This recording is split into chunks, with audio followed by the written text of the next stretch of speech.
స్వాగతం. నేటి నుంచి కాళేశ్వర సరస్వతి పుష్కరాలు. జయశంకర్ భూపాలపల్లి జిల్లాలోని కాళేశ్వర క్షేత్రం త్రివేణి సంగమంలో నేటి నుంచి సరస్వతి నది పుష్కరాలు ప్రారంభం కానున్నాయి. గతంలో ఉమ్మడి ఆంధ్రప్రదేశ్లో 2013లో చివరిసారిగా సరస్వతి నది పుష్కరాలు జరిగాయి. తెలంగాణ ఏర్పాటు తర్వాత మొదటిసారి ఈ పుష్కరాలు జరుగుతున్నాయి. గోదావరి, ప్రాణహిత నదులతో పాటు సరస్వతి నది కూడా అంతర్వాహినిగా కలిసే ఈ పవిత్ర స్థలంలో ఈ నెల 26 వరకు ఈ మహాక్రతువు కొనసాగుతుంది.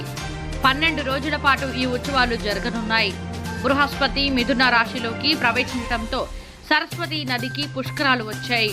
గురువారం వేకువజామున 5:44 శ్రీ గురు మదానంద సరస్వతి పీఠాధిపతి మాధవానంద సరస్వతి ఘాటు వద్ద ప్రత్యేక పూజలు నిర్వహించి పుష్కరాలను లాంఛనంగా ప్రారంభించారు. పుష్కరాల సందర్భంగా కాళేశ్వరంలోని ముక్తీశ్వర క్షేత్రాన్ని సర్వాంగ సుందరంగా ముస్తాబు చేశారు.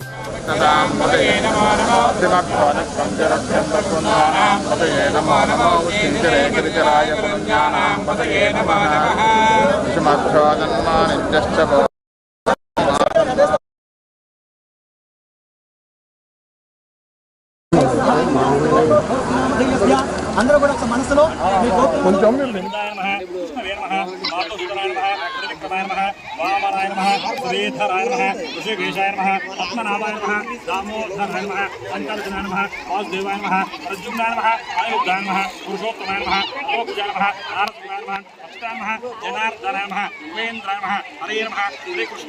శ్రీకృష్ణ